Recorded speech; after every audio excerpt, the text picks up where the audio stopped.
బేటీ పడావ్ బేటీ బచావ్ అన్న నినాదాలతో ఇప్పటికి కూడా మహిళల పట్ల ఎంతో కొంత న్యాయం జరగలేదన్న సందర్భంలో ఆ రోజుల్లో సుమారు 6-7 దశాబ్దాల క్రితమే ఆమె ఎంతో దూరదృష్టితోటి ఇందిరా సేవా సదన్, మనం ఇప్పుడు ఉన్న నిలబడ్డ ప్రాంతం ఇందిరా సేవా సదన్, అప్పటి ప్రధానమంత్రిగా ఇందిరా గాంధీ గారి పేరు మీద ఆమెను పూర్తి చెంది ఇందిరా సేవా సదన్ ఏర్పాటు చేసి నిరాశ్రయులకు, ప్రత్యేకించి పేద బడుగు బలహీన వర్గాలకు, ఎవరైతే కులాలకు అతీతంగా, మతాలకు అతీతంగా, ప్రాంతాలకు అతీతంగా ఎవరైతే నిజంగా నిరాశ్రయులయ్యి పేదరికం అనుభవిస్తున్న, ప్రత్యేకించి ఆమె మహిళల ఎదుర్కొన్న కష్టాలను అవన్నీ ఆమె అనుభవించింది కాబట్టి ఆడపిల్లలను చేరదీసి వారందరూ కూడా ఇందిరా సేవా సదనం ఏర్పాటు చేసి ఇక్కడ హాస్టల్ వసతి,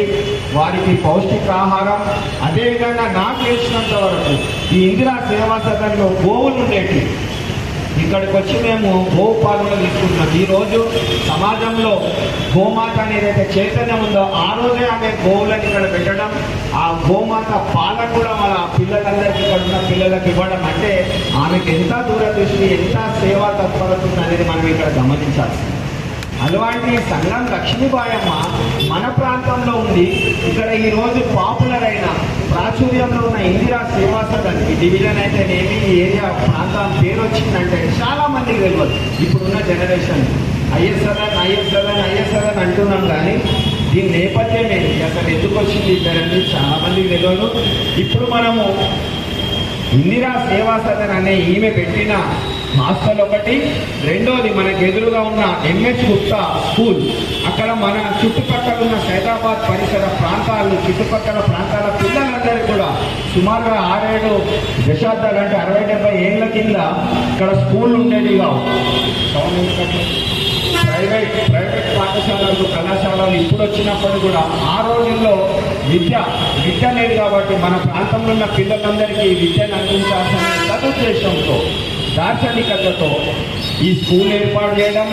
ఆమె ఎంత నిస్వార్థం ఉందంటే ఎక్కడ కూడా స్కూల్ పేరు కానీ, హాస్టల్ పేరు కానీ, ఇంకెక్కడ ఏ సంస్థ కూడా ఆమె పేరు ఎక్కడ పెట్టుకోలేదు, ఆమె భర్త గారు ఎక్కడ పెట్టుకోలేదు, ఆ కుటుంబ సభ్యుల పేరు ఎక్కడ కూడా తీసుకోలేదు. ఎంత నిస్వార్థంగా అంటే అక్కడ మాశెట్టి హనుమంతు గుప్తా గారి పేరు మీద పెట్టడం, ఇలా రాధిక మెటర్నీ అనడం, రంగారెడ్డి గారిని ఉద్దేశించి పెట్టడం, ఇంకా వాసు శిశు విహారని రకరకాల సంస్థలతో వివిధ వర్గాలందరినీ కూడా విశేష సేవలు అందించిన మహానీయుడు, మహానుభావురాలైన సంఘం లక్ష్మీబాయి గారిని మనం ఇన్ని ఏళ్ళు విస్మరించినాం. అది మనము ఖచ్చితంగా మనం ఒప్పుకోవాల్సిన తప్పే. కానీ ఇంకా ముందు ఆమెను విస్మరించే ప్రసక్తి లేదు. రాబోయే రోజుల్లో కూడా ఆమె చేసిన సేవలను ఆదర్శంగా తీసుకొని ఆమె చిరస్మరణీయురాలు కాబట్టి మన ప్రాంతాలందరినీ కూడా మనకు గర్వకారణం. ఏ ఒక్క కులానికో, ఏ ఒక్క వర్గానికో, ఏ ఒక్క ప్రాంతానికో ఆమె పరిమితం కాదు. జాతీయ స్థాయి నాయకురాలి. మరి ఏ కారణం చేతనా, దురదృష్టమా, మరి సరైన వ్యక్తులుగా ఇంకే రాజకీయాల తెలియదు, కానీ ఆమె పేరు ఎక్కడో ఉండాల్సింది. కానీ కాల గర్భంలో అనుకోండి కనుమరుగు చేసే ప్రయత్నం చేసిండ్రు. కానీ ఇప్పుడు మా దృష్టికి వచ్చింది. మేము అలా వారసులుగా మనమందరం సైదాబాద్ ప్రాంత ప్రజలనే కాకుండా తెలంగాణ ప్రజలందరం కూడా ఇలాంటి మహనీయురాలు, మహానుభావుల చరిత్రను ఈ రాబోయే తరానికి, ఇప్పుడున్న ప్రజలందరూ కూడా తెలియజేసినట్టయితే ఇప్పుడున్న నాయకులు కానీ, విద్యార్థులు కానీ అలాంటి వారిని ఆదర్శంగా తీసుకొని ఇంకా విశిష్ట సేవలు అందించి సమసమాన నిర్మాణానికి అందరం కూడా తమ వంతు కృషి చేసి తమ పాటుపడాలని మరొకసారి తెలియజేస్తూ, ఈమె సంఘం లక్ష్మీబాయమ్మ పేరును మనం ఇక్కడ ఈ స్టీల్ ఫ్లైఓవర్ బ్రిడ్జ్ ఏదైతే ఉందో మనం చూస్తున్న బ్రిడ్జ్ను మనం తెలంగాణ స్వాభిమాన్ పరిషత్, ఎందుకో నాకు ఆలోచన వచ్చింది, బ్రిడ్జ్ ఉన్నది, ఈ బ్రిడ్జికి మనకు ఇక్కడ మహానుభావుల పేరు పెట్టాలంటే ఎవరు కూడా మనకంత ఈమె వ్యక్తిత్వానికి దీటుగా, ఈమె వ్యక్తిత్వానికి ఉన్నంత సరిగా ఎవరు మాకు అనిపించలేదు.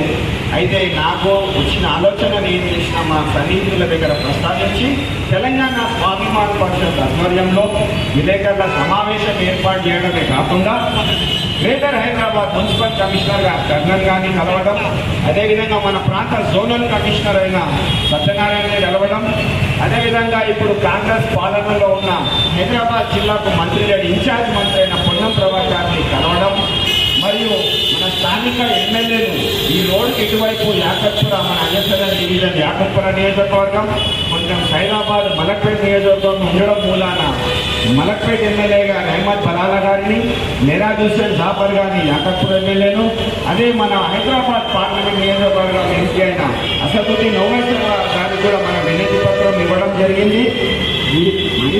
వీళ్ళందరికీ ఇవ్వడం ఒక భాగమైతే, మరియు ఈ తెలంగాణ స్వాభిమాన పరిషత్ ప్రస్తావించిన, సూచించిన, మేము ఈ ముందు ప్రభుత్వం ముందు విన్నవించిన ఈ సంఘం లక్ష్మీబాయి పేరు ఈ సైదాబాద్ ఫ్లైఓవర్ బ్రిడ్జికి పెట్టాలన్న మా కోరికను సైదాబాద్ ప్రాంత ప్రజలుగా తెలంగాణ యావత్ ప్రజల ఆకాంక్షను నెరవేర్చాలని ప్రభుత్వాన్ని వేడుకోవడం జరిగింది, విన్నవించడం జరిగింది. వారు సానుకూలంగా ఉంది. ఈ బ్రిడ్జి పేరు సంఘం లక్ష్మీబాయి పేరు బ్రిడ్జి పెట్టాలని మరొకసారి మీ సమక్షంలో ఈ సందర్భంగా ఆమె జన్మదిన సందర్భంలో తెలియజేస్తూ దానికి నిర్విరామంగా మేము కృషి చేస్తాం. ఎంతైనా కూడా ప్రజలు మనోభావాలను, ఆకాంక్షలను ప్రభుత్వం దృష్టికి తీసుకుపోవడమే అయితే ఆమె నిర్ణయించడం మా వంతు. ఇప్పుడు పాలన కాంగ్రెస్ ఉంది, స్థానికంగా మనం ఎంఐఎం శాసనసభ్యులు ఎంపీగా ఉన్నారు కాబట్టి వీళ్ళ కోఆర్డినేషన్లో ఈ సమక్షంలో ఈ సందర్భంగా కూడా మరొకసారి డిమాండ్ చేస్తూ, కేవలం మనం సంఘం లక్ష్మీబాయమ్మ పేరు స్టీల్ బ్రిడ్జ్కు పెట్టడమే కాకుండా ఆమె కాంస్య విగ్రహాన్ని కూడా ఏర్పాటు చేయాలని మేము డిమాండ్ చేయడం జరిగింది. ఆల్రెడీ వినతి పత్రంలో అవన్నీ మెన్షన్ చేయడం కూడా జరిగింది. కాకపోతే ఇప్పుడే ఒక 2 నిమిషాల క్రితం ఈ తెలంగాణ స్వాభిమాన పరిషత్ ప్రస్తావించిన, డిమాండ్ చేస్తున్న బ్రిడ్జి పేరుతో పాటు విగ్రహాన్ని అన్న తరుణంలో మన స్థానిక కాంగ్రెస్ నాయకులు టీసీసీ సెక్రటరీ అనుకుంటా బహుశా ఆయన భీమార్జున్ రెడ్డి అని ఆయన ముందుకొచ్చి తమ వంతు నిధులతోటి కాంస్య విగ్రహాన్ని ఇక్కడ